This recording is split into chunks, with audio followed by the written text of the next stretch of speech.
Kinshasa était le cœur de la République démocratique du Congo, une ville qui bat avec un rythme et une énergie incroyables. Elle abrite des millions de personnes, chacune avec ses propres rêves, ses espoirs et ses luttes quotidiennes. Cette métropole tentaculaire est un centre de culture, de musique et de commerce, attirant des gens de tout le pays et du monde entier. Les rues sont animées, témoignage de la résilience et de l'esprit de ses habitants. Cependant, sous cette surface vibrante se cache un problème grave et croissant. Ce défi affecte tout le monde, des enfants qui jouent dans les rues aux vendeurs de marchandises sur les marchés. C'est un problème que nous ne pouvons plus nous permettre d'ignorer. Le problème majeur dont nous parlons est l'insalubrité, qui est l'état d'être sale et insalubre. À Kinshasa, ce problème est visible partout où l'on regarde. Des tas d'ordures s'amoncellent au coin des rues. Des sacs et des bouteilles en plastique étouffent les rivières. Et un manque général de propreté est devenu une partie du paysage de la ville.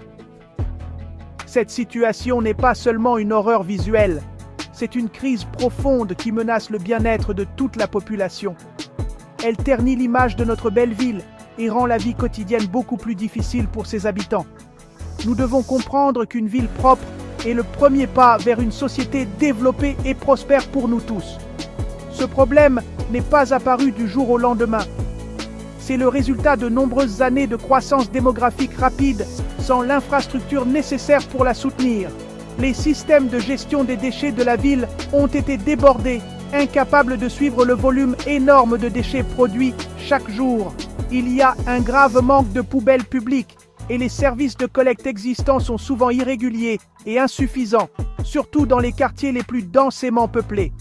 Cela force les gens à se débarrasser de leurs déchets comme ils le peuvent, conduisant souvent à des décharges sauvages qui s'agrandissent de jour en jour, créant un cycle de pollution qui semble sans fin. Lutter contre cette insalubrité ne consiste pas seulement à nettoyer les rues, il s'agit de redonner fierté et dignité aux habitants de Kinshasa. Il s'agit de créer un environnement sûr et sain, où nos enfants peuvent grandir sans exposition constante aux maladies et à la pollution. Cela exige un effort collectif de la part du gouvernement, des organisations et de chaque citoyen. Nous avons tous un rôle à jouer pour transformer Kinshasa en la capitale propre et belle qu'elle mérite d'être. Le moment d'agir est venu, avant que le problème ne devienne encore plus ingérable et que les conséquences ne deviennent encore plus graves pour tous ceux qui vivent ici. Si vous souhaitez soutenir cette cause et rester informé sur les solutions pour Kinshasa, abonnez-vous à notre chaîne et likez cette vidéo. Ensemble, faisons entendre notre voix pour un avenir plus propre. Lorsque vous parcourez de nombreux quartiers de Kinshasa, le problème le plus frappant est l'incroyable quantité de déchets dans les espaces publics. Les sacs en plastique, les restes de nourriture et toutes sortes de déchets ménagers forment de grands tas inesthétiques le long des routes et dans les zones ouvertes. Ces montagnes de déchets ne sont pas seulement désagréables à regarder, elles produisent également une forte et mauvaise odeur qui imprègne l'air, rendant la respiration difficile. Le manque de poubelles publiques signifie que les habitants ont très peu d'options pour se débarrasser correctement de leurs déchets. Cela les contraint à un choix difficile, souvent en jetant les déchets directement dans la rue ou dans les ravins voisins, ce qui ne fait qu'aggraver la situation. Un autre problème critique est la gestion des eaux usées. Dans de nombreuses parties de la ville, les systèmes de drainage sont soit bloqués, soit inexistants. Quand il pleut, les rues se transforment rapidement en rivières boueuses, remplies d'eau sale et de débris flottants. Cette eau stagnante devient un lieu de reproduction pour les moustiques qui sont porteurs de maladies comme le paludisme et la dengue.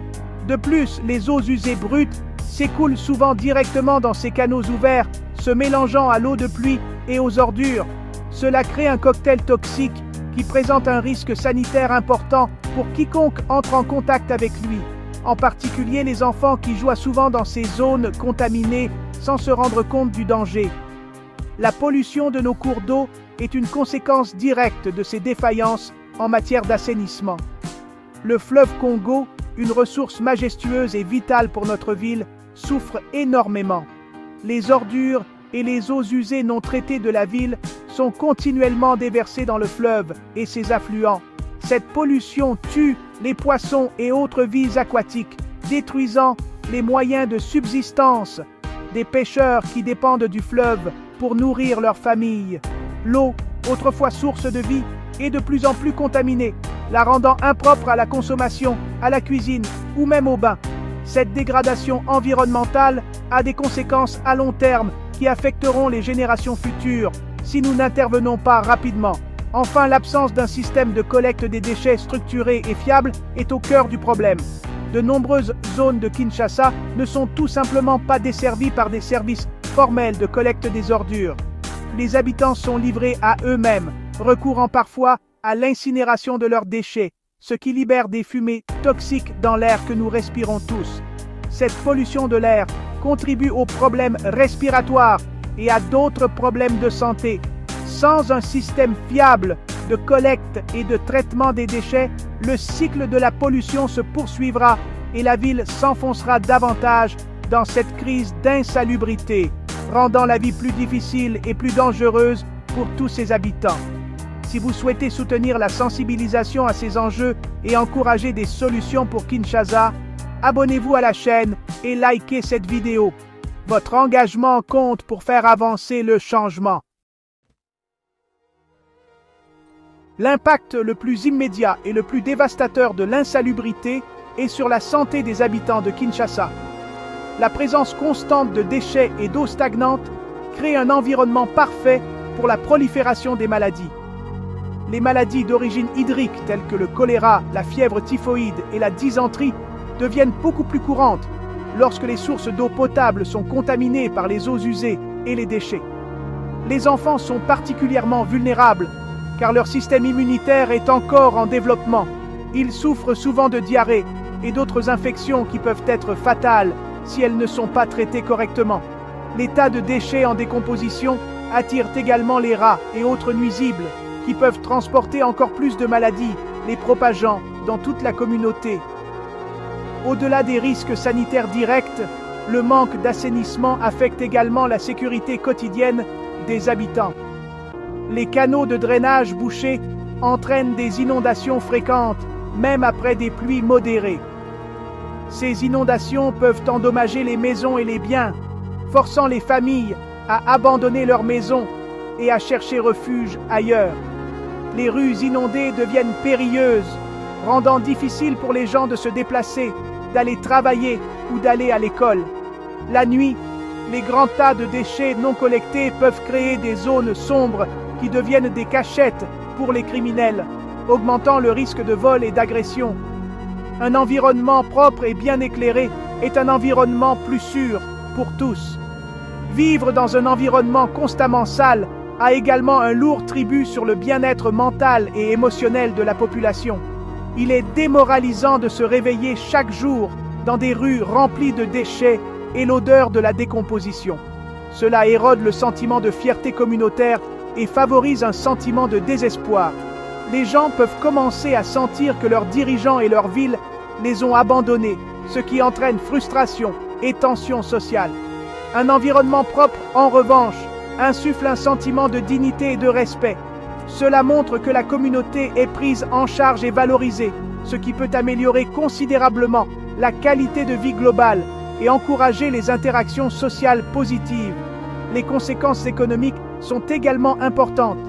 Une ville connue pour son insalubrité aura du mal à attirer les investissements et le tourisme, qui sont vitaux pour la croissance économique et la création d'emplois. Les entreprises peuvent hésiter à s'installer dans des zones constamment inondées ou entourées de déchets. De plus, la population dépense beaucoup d'argent et de temps à faire face aux conséquences d'un mauvais assainissement, comme les frais médicaux pour traiter des maladies évitables et réparer les biens endommagés par les inondations. Cet argent pourrait être mieux dépensé pour l'éducation, la nourriture et l'amélioration de leurs conditions de vie.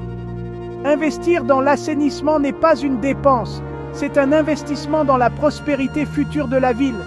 Si vous avez trouvé cette vidéo utile, n'oubliez pas de vous abonner à la chaîne et de liker la vidéo pour soutenir notre travail et rester informé sur les solutions pour Kinshasa. Merci de faire partie du changement. Face à cet énorme défi, nous ne sommes pas sans espoir. Des organisations comme la Fondation NG Bondu pour le développement ou FNGBD peuvent jouer un rôle crucial dans la conduite du changement. La FNGBD se consacre à l'amélioration de la vie du peuple congolais et elle peut devenir une force puissante pour le bien dans la lutte contre l'insalubrité à Kinshasa. La Fondation peut mener une approche multifacette qui non seulement nettoie la ville, mais aussi donne à ses citoyens les moyens de maintenir un environnement propre à long terme. Il ne s'agit pas seulement d'un nettoyage ponctuel, il s'agit de construire une culture durable de propreté et de responsabilité. La première étape pour la FNGBD devrait être une campagne massive de sensibilisation et d'éducation du public. Beaucoup de gens ne sont pas pleinement conscients du lien direct entre les déchets et les maladies, ou des dommages environnementaux à long terme causés. La Fondation peut utiliser un langage simple et accessible à travers des programmes radio, des réunions communautaires et des supports pédagogiques dans les écoles pour expliquer ces risques. Cette campagne devrait se concentrer sur la promotion d'habitudes simples et positives, telles que ne pas jeter de déchets dans la rue et l'importance du tri des déchets. En éduquant le public, la FNGBD peut construire une base solide de soutien communautaire pour toutes ces actions futures. Ensuite, la FNGBD peut prendre des mesures concrètes en installant des poubelles publiques durables dans des endroits stratégiques. Cela inclut les marchés, les arrêts de bus, les écoles et les intersections très fréquentées où les déchets s'accumulent le plus. Mais le simple fait de fournir des poubelles ne suffit pas. La Fondation doit également travailler avec les communautés locales pour établir un système de collecte des déchets basé sur la communauté. Cela pourrait impliquer la formation et l'équipement d'équipes de jeunes pour collecter les ordures des ménages et des poubelles selon un calendrier régulier. Cette initiative ne nettoierait pas seulement les quartiers, mais créerait également des emplois très nécessaires pour les jeunes, leur donnant un sens et un revenu stable. Enfin, la FNGBD peut organiser des journées de nettoyage communautaire régulières, connues sous le nom de Salongo, pour favoriser un esprit d'action collective. Ces événements rassembleraient les habitants pour nettoyer leurs propres rues, canaux de drainage et espaces publics. La Fondation pourrait fournir des outils comme des gants, des sacs et des pelles, et coordonner avec les services municipaux pour l'élimination finale des déchets collectés. En travaillant côte à côte, les voisins renforceront leurs liens et s'approprieront la propreté de leur environnement. Ces actions, étape par étape, transformeront Kinshasa d'une ville aux prises avec les déchets en un lieu propre, sain et agréable où chacun pourra vivre et s'épanouir. Si vous avez apprécié cette vidéo et souhaitez soutenir la transformation de Kinshasa, abonnez-vous à notre chaîne et likez la vidéo. Ensemble, faisons la différence.